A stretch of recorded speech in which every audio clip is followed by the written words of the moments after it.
Graça e paz, irmãos. Louvado seja Deus que é bom e me trouxe aqui de volta. Feliz ano novo. Feliz de ver vocês. Feliz de pedir a vocês que abram a Bíblia no Evangelho de Jesus Cristo segundo Lucas, no capítulo 24. Evangelho de Jesus Cristo segundo Lucas, capítulo 24, vamos ler a partir do versículo 44, onde está escrito assim: a seguir, Jesus lhes disse: são estas as palavras que eu vos falei, estando ainda convosco. Importava se cumprisse tudo o que de mim está escrito na lei de Moisés, nos profetas e nos salmos. Então lhes abriu o entendimento para compreenderem as Escrituras e lhes disse: assim está escrito que o Cristo havia de padecer e ressuscitar dentre os mortos ao terceiro dia, e que em seu nome se pregasse arrependimento para a remissão de pecados a todas as nações, começando de Jerusalém. E vós sois testemunhas destas coisas. Eis que eu envio sobre vós a promessa de meu Pai. Permanecei, pois, na cidade até que do alto sejais revestidos de poder. Então os levou para Betânia e, erguendo as mãos, os abençoou. Aconteceu que, enquanto os abençoava, ia se retirando deles, sendo elevado aos céus. Amém. Os irmãos podem sentar. Se você soubesse que hoje você vai morrer dentro de 2 horas, você soubesse que vai morrer, eu não estou profetizando nada, eu só estou querendo que você pense. Qual seria a sua última menção para os seus filhos, para a sua esposa ou para o seu marido, para as pessoas que você ama? O que você diria para eles, de forma que eles nunca esquecessem? Se você fosse o pastor ou líder de uma igreja, o que diria a sua congregação? De tudo que você ensinou, de tudo que fez, qual seria a sua última preocupação? Nós sabemos qual foi a última preocupação do Senhor Jesus. Ele falou do Espírito Santo. Puxa, como é bom isso. A preocupação de Jesus com o Espírito Santo foi intensa durante todo o ministério dele. Quando Jesus começou a falar que ia voltar para o Pai, os discípulos não queriam saber disso. E Jesus Cristo, por isso, registra 12 lições sobre o Espírito Santo no Evangelho de João. Agora Jesus Cristo está na hora de levar seus discípulos para Betânia. Última coisa: eis que eu envio sobre vós a promessa de meu Pai. A promessa de meu Pai. Permanecei, pois, na cidade até que do alto sejais revestidos de poder. Quantas promessas o Pai tem para nós? Promessas condicionais, promessas absolutas, mas o Espírito Santo é a promessa das promessas. Por quê?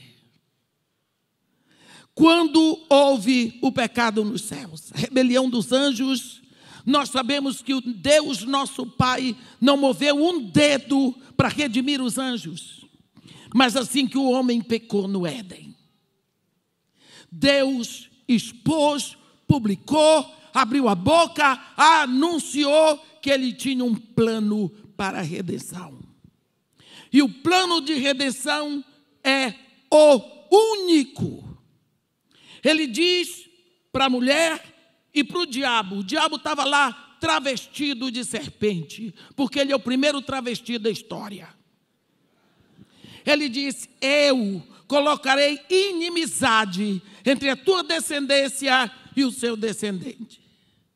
Mulher, ele ferirá o calcanhar aqui, mas o teu descendente lhe esmagará a cabeça, o poder, o domínio e a autoridade. Deus estava anunciando que ele tinha um plano para redimir. Deus estava dizendo que ele ia desfazer tudo o que o diabo fez. Deus estava dizendo que ele enviaria à terra um homem que ia esmagar a autoridade do diabo. E a Bíblia diz: para isso se manifestou o Filho de Deus, para destruir as obras do diabo. Passado muito tempo, a Bíblia diz em Gálatas 4:4, vindo, porém, a plenitude do tempo, Deus enviou seu Filho, nascido sob a lei, nascido de mulher. Chega Jesus. Para quê?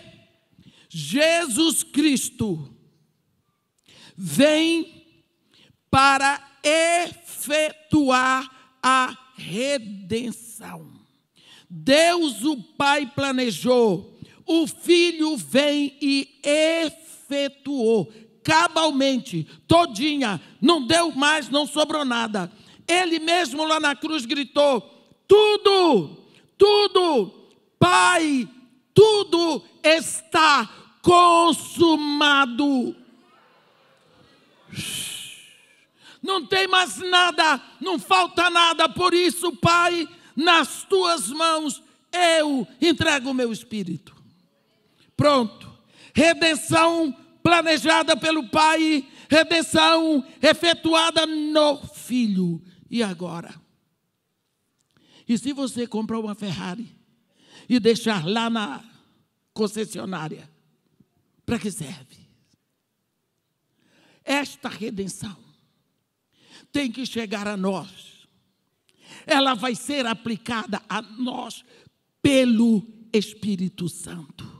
O Espírito Santo toma essa redenção pronta, redondinha, e vem para aplicar a cada um de nós. Esta é a promessa. Com o Espírito Santo vindo para nós, se completa a redenção. O Pai planejou, o Filho pagou o preço, efetuou, e o Espírito Santo aplicou. Quando nós vemos Jesus falar tanto sobre o Espírito Santo, e é melhor sempre irmos ao Evangelho de João, que é onde ele dá 12 lições sobre o Espírito Santo.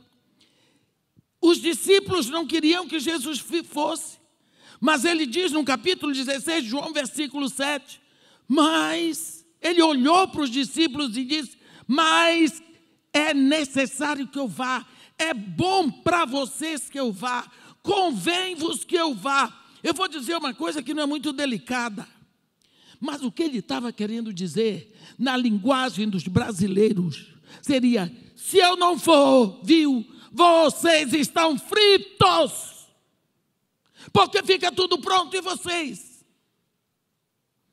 Sabe por quê? Porque eu indo, eu rogo ao Pai, e Ele vai enviar o outro Consolador. Mas se eu não for, o Espírito Santo não vem. E aí, o que vai ser de vocês? Sem o Espírito Santo? Hein? Portanto, fiquem sossegados. Eu indo, eu vou lhe enviarei. É tão bom ouvir isso. E no capítulo 14, ele diz 2 momentos do Espírito Santo. No versículo 17, ele diz: o Espírito da verdade, que vos guiará a toda a verdade. Sabe por quê? Porque a primeira noiva do primeiro Adão, ela recebeu o espírito da mentira, o espírito do engano. Ela disse para Deus: a serpente me enganou e eu comi. Jesus Cristo disse: agora não. Vocês vão receber o Espírito da verdade, que vos guiará a toda a verdade. Esse Espírito o mundo não pode receber, porque não vê. porque não o vê. Versículo 17 de João 14. E nem o conhece. Mas, aí vem os dois momentos do verbo. Vós o conheceis, porque ele habita convosco e estará em vós. Aqui ele põe o verbo no presente. E depois ele põe o verbo no futuro. Hoje ele habita convosco. Por quê? Porque ele está em mim, eu estou com vocês. Mas quando eu for, aí ele estará em vós. Eu creio nisso. Ele estará em vós. Você vê que quando Deus mandou o seu filho, ele disse o verbo, a palavra foi o ventre de Maria. A palavra estava lá. O Espírito Santo cobriu. Deus começou a tecer um corpo para aquele filho ali dentro do ventre, como ele teceu o seu corpo e o meu. Quando Jesus Cristo nasceu, era o Filho de Deus naquele corpo. Tinha um corpo para ele. Mas quando o Espírito Santo vem, Deus não precisa preparar corpo nenhum para ele, porque tem o seu, tem o meu. Ele vem para habitar em cada um de nós. Jesus Cristo diz isso claro em João 14, 17. Ele estará em vós. Meus irmãos, por que hoje a nossa igreja vive uma síndrome de Laodiceia? Uma igreja indiferente ao Espírito, ignorante sobre o Espírito. Quantas vezes eu ouço em igrejas uma oração assim: Senhor, envia o teu Espírito. Parece que Deus está dizendo: ei, acorda, já está aí há 2000 anos. Você não percebeu? Quando não, eu ouço uma oração assim: Senhor, visita-nos com teu Espírito. Que isso? O Espírito Santo virou visita. No Antigo Testamento, o Espírito Santo visitava, porque ele não podia ficar na terra. Lembra da oração de Jeremias no capítulo 14? Oh, esperança de Israel e redentor seu no tempo da angústia. Por que seria entre nós como estrangeiro que passa, ou como viandante que se desvia para passar a noite? O Espírito Santo não podia ficar, porque Jesus não tinha sido ainda glorificado. O Espírito vinha, soprava a mensagem no ouvido de um profeta, depois ia embora. O profeta chamava tangedor, mas no dia de Pentecostes, ele veio com tudo. Veio para ficar, como diz o carioca, veio de malicuia. Veio para ficar, veio para habitar. Por que então somos tão indiferentes ao trabalho, ao ministério, à orientação do Espírito Santo? A palavra tira você da morte e a mim também. A Bíblia diz que quando Jesus Cristo veio, ele veio porque nós estávamos perdidos, mortos, mortinhos nos nossos pecados e delitos. Ele veio, a palavra veio, arrumou tudo, mas se não precisasse o Espírito, ele não mandaria. Tem um exemplo bem forte sobre esse trabalho da palavra com o Espírito. Lá em Ezequiel 47 ou 37, naquela situação dos ossos secos, muito conhecida nossa. Só rapidinho, se você quiser seguir, siga. O profeta Ezequiel diz assim: veio sobre mim a mão do Senhor. Pronto, já sabe que veio de cima. Ele me levou pelo Espírito e me deixou, aonde? No meio de um vale que estava cheio de ossos. Atenção, não eram ossos de frango, eram ossos humanos. As pessoas às vezes ficam dizendo que eu quero ter uma experiência e uma visão com Deus. Cuidado, porque todas as vezes que aparece um anjo, ele diz, não temas. Por quê? Fosse uma coisa bonita, agradável, ele não ia dizer para você não temer. Olha aqui onde é que Deus deixou o profeta. No meio de um vale que estava cheio de ossos. Achou que era pouco? E me fez andar em redor do vale. Para quê? Para pensar, para chegar a uma conclusão. O profeta pensou, o profeta analisou, chegou a uma conclusão. Eram muito numerosos na superfície do vale, estavam sequíssimos. Significa, não tinha mais jeito. Do mesmo jeito que nós olhamos para os meninos de rua e dizemos, isso aí não tem mais jeito. Olhamos para a Cracolândia e dizemos, não tem mais jeito. Olhamos para a situação do Brasil e não tem mais jeito. E quando o profeta determinou no coração dele, Deus faz uma pergunta. Filho do homem, poderão acaso reviver esses ossos? Deus estava falando de ressurreição. Sabe por quê? Porque Deus estava dizendo para ele, você olha para isso aí como um caso terminal?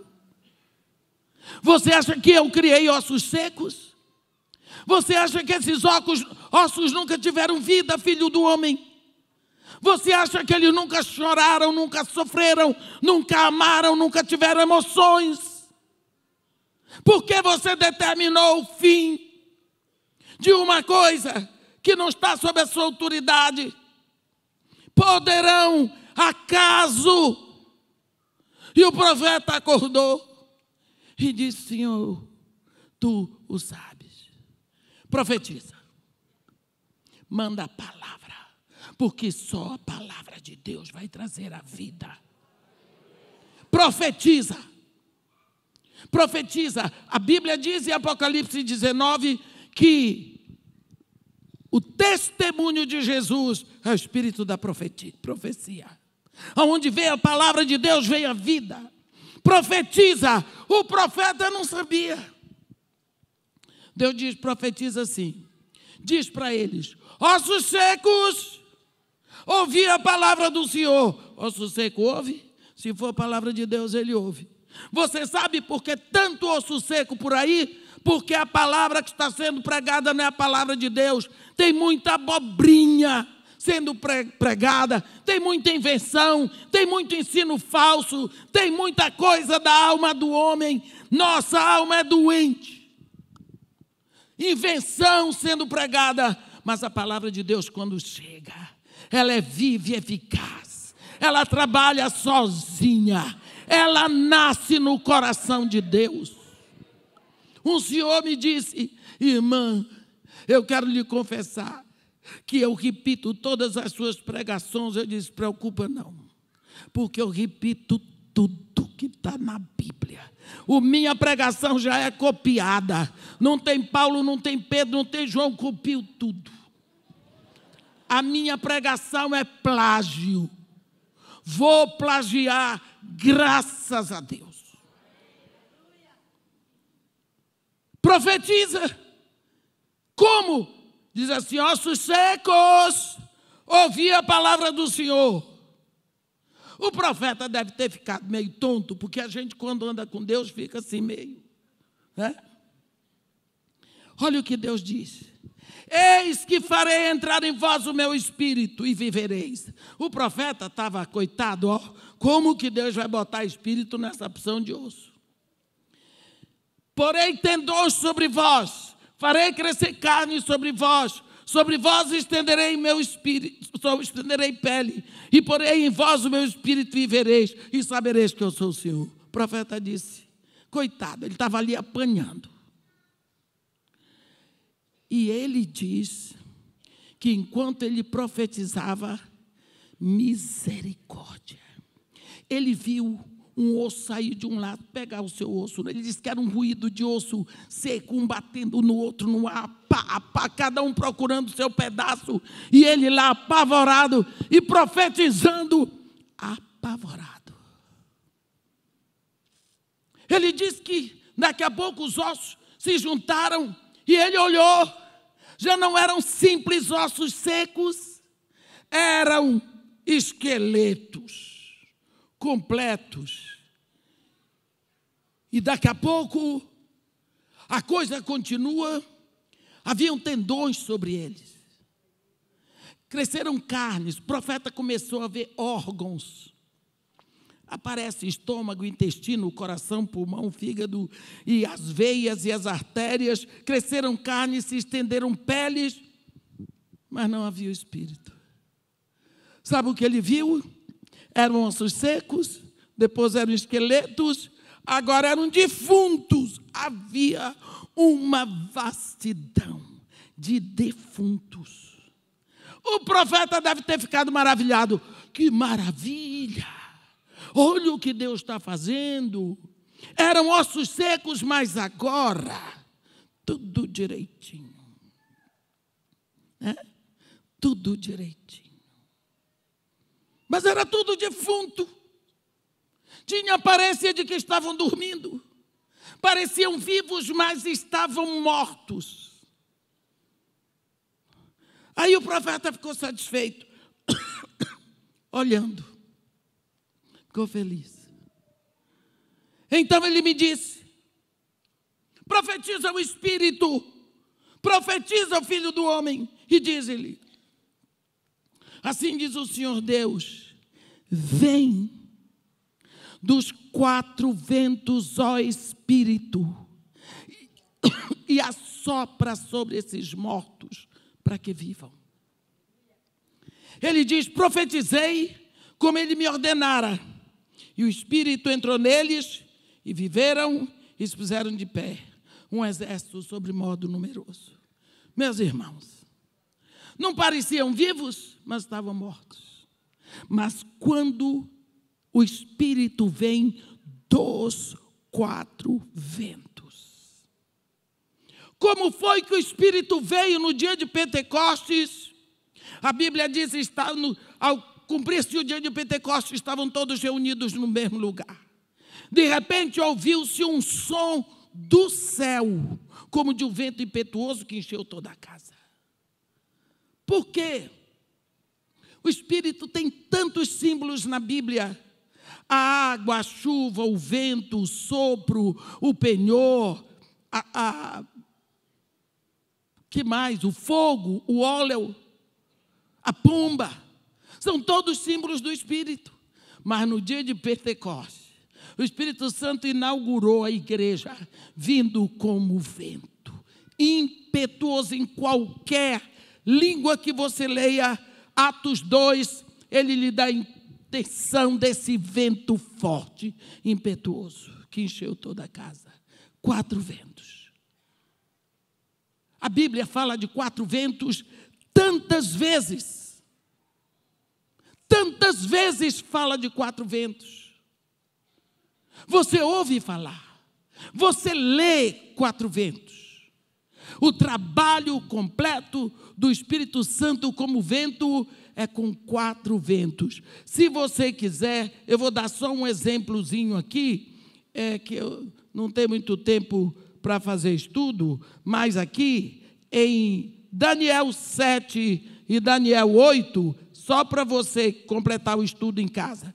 Daniel 8:8 diz assim: o bode se engrandeceu sobremaneira e na sua força quebrou-se-lhe o grande chifre, e em seu lugar saíram 4 chifres notáveis para os 4 ventos do céu. Capítulo 7, versículo 2 diz: falou Daniel e disse: eu estava olhando durante minha visão da noite, e eis que os 4 ventos do céu agitavam o mar grande. Que são esses 4 ventos que vieram sobre os ossos secos? Vento norte, vento sul, vento leste, vento oeste. O vento leste, ou vento oriental, também a Bíblia nos ensina que é um vento de destruição. Você vê um exemplo só de vento leste, lá em Gênesis 41:6, quando a Bíblia diz que soprou sobre eles, sobre as espigas cheias, um vento oriental e mirrou, e minguou as espigas. Se você der uma olhada aqui, em Gênesis 41, você vai ver o sonho de Faraó. Versículo 5 diz: tornando a dormir, sonhou outra vez, de uma só haste saíam 7 espigas cheias e boas. Após elas nasciam 7 espigas mirradas, crestadas do vento oriental. Então, o vento oriental é aquele que vem, seca, mirra, míngua, praticamente destrói. Esse é o trabalho do vento leste, ou vento oriental. Mas tem também o vento ocidental. Então, o vento oriental é o vento de destruição, mas o vento ocidental, ou oeste, é vento de libertação. Você vê, quando teve o sonho de Faraó, lá em Êxodo 10, desculpe, não foi o sonho de Faraó, foi a praga que Deus estava mandando, na praga dos gafanhotos, no capítulo 10, no versículo 19, o Faraó pediu a Moisés, Moisés orou a Deus, no versículo 19 diz: então o Senhor fez soprar fortíssimo vento ocidental, que levantou os gafanhotos e os lançou no Mar Vermelho, nem ainda um só gafanhoto restou em todo o território do Egito. Então, como o vento leste é vento de destruição, o ocidental, o oeste, é vento de libertação. Mas são 4 ventos. Ainda tem o vento norte, o vento sul. O vento norte é o vento que limpa. O vento sul é o vento que dá prazer. Aqui em Cantares, no capítulo 4, você tem um exemplo. Cadê Cantares? Capítulo 4. Diz assim, no versículo 16: levanta-te, vento norte, e vem tu, vento sul, assopra sobre o meu jardim para que se derramem os seus aromas. Venha o meu amado para o seu jardim e coma os seus frutos excelentes. Então, quando o Espírito vem na minha vida, na sua vida, ele vem soprando como os 4 ventos. Como o vento oriental, ele vai destruir toda a reserva de mundanismo que tem na sua vida. Tudo aquilo que desagrada a Deus e que impede o seu crescimento como filho de Deus. Como vento oeste, ele vai mandar embora da sua vida tudo aquilo que lhe prejudica como filho de Deus. Isso é alguma coisa que o Espírito Santo vai fazendo pela sua vida fora. Ele não tira tudo de vez, senão você se acaba. Ele vai fazendo, trabalhando ao mesmo tempo. Ele destrói maldade aqui, ele manda embora, ele tira de você o prazer. Tira de você o prazer. Quantas vezes eu encontro pessoas que dizem assim: irmã, quando eu era ímpia eu gostava tanto daquilo, mas eu enjoei. Outro dia um rapaz disse para mim: irmã, não sei como é que eu fumei maconha desde os 11 anos.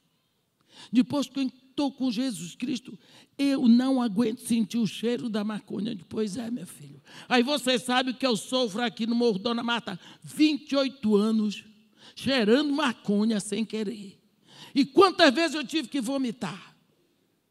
Porque se fumam, eu estou cheirando. Aquilo dá um pavor, dá um nojo, embrulha o estômago da gente. Mas o povo gosta, acha uma maravilha. Ainda dizem que é um barato. É um barato. Nós vemos o Espírito aqui soprando na nossa vida como 4 ventos. Você vê quando estavam lá os mortos inteirinhos, Deus dizendo: profeta, profetiza o Espírito, vem dos quatro ventos, ó Espírito, e assopra sobre esses mortos, para que vivam. Você veja, a palavra, a profecia, já tinha trazido de ossos secos para defuntos. Foi um progresso muito grande, mas agora necessita a operação do Espírito. Quando Jesus Cristo diz para os seus discípulos que é necessário que ele vá, porque a sua palavra, a sua ação, o seu trabalho se completou, mas precisa o Espírito, precisa o toque final, para que eles se levantem, para que eles marchem, para que eles andem. É preciso o trabalho do Espírito. É o Espírito que veio agora para comandar esse exército numeroso, para formar esse exército na terra que se chama igreja. Não podemos ver mais uma igreja indiferente, meus irmãos. O contrário do amor não é o ódio, é a indiferença.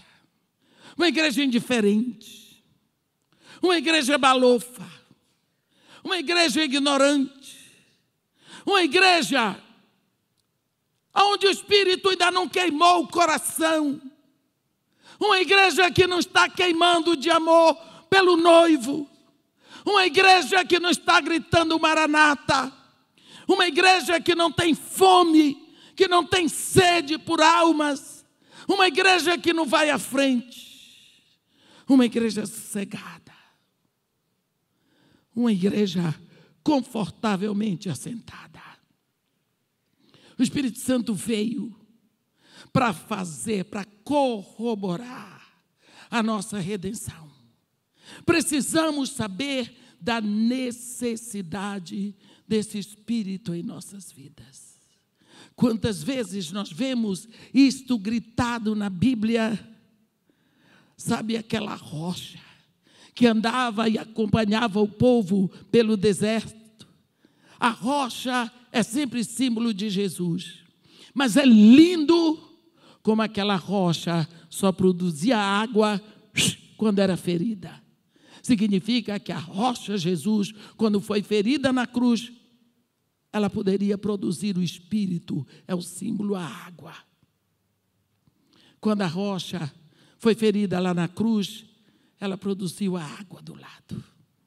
Nós precisamos saber que o Espírito vem sendo cantado, Pai, Filho e Espírito Santo, desde o início.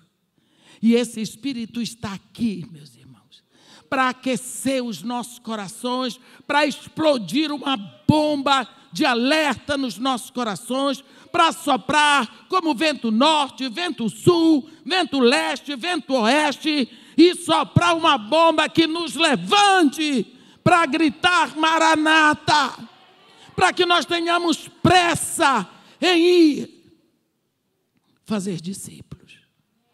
É triste. Você anda por aí, você é evangélico. Você é evangélico. Eu fico tão triste quando dizem: a senhora é evangélica, o que é que eu vou fazer? Eu tenho que dizer que sou. Mas às vezes eu sou mal criada, eu digo: eu não sou Eva nem Angélica. Você sabia que 70% da população do Rio de Janeiro é evangélica? Entendeu? Se tivesse 5% de discípulos de Jesus Cristo, o Rio de Janeiro seria outro. Evangélicos. Que são evangélicos? É uma festa, é um oba-oba, é um balacobaco, todo mundo é evangélico. Cadê os discípulos? Ide em meu nome, fazei discípulos de todas as nações, ensinando a eles o que eu vos tenho ensinado. Qual a diferença entre o evangélico e o discípulo? O discípulo de Jesus, ele representa Jesus sem abrir a boca. A máxima para o discípulo é: quem te recebe, a mim recebe. E quem a mim recebe, recebe o Pai. Hoje em dia, até as igrejas recebem discípulos, que se dizem discípulos. Eu vou na sua igreja, mas eu quero tanto. Eu preciso de não sei quantas toalhas brancas. Eu preciso de um carro de tal cor. Será que Jesus Cristo está nessa história? O discípulo pensa como seu mestre. Ele tem a mente de Cristo. Ele é pecador, mas ele tem a mente de Cristo. Ele tem o sonho de Cristo. O discípulo é apaixonado pelo seu mestre a ponto de dar a vida por ele. O discípulo repete com prazer aquilo que saiu da boca de seu mestre. O discípulo tem um coração apaixonado pelo Pai. Não é um evangélico, ele é discípulo. Nós precisamos olhar para o nosso coração e pensar: será que eu continuo um evangélico ou eu sou um discípulo?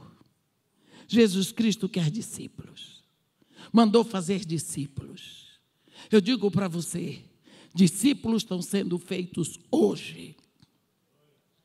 No meio dessa bagunça, nós temos homens santos, nós temos líderes santos, nós temos pessoas de Deus, que na maioria das vezes não dão ibope.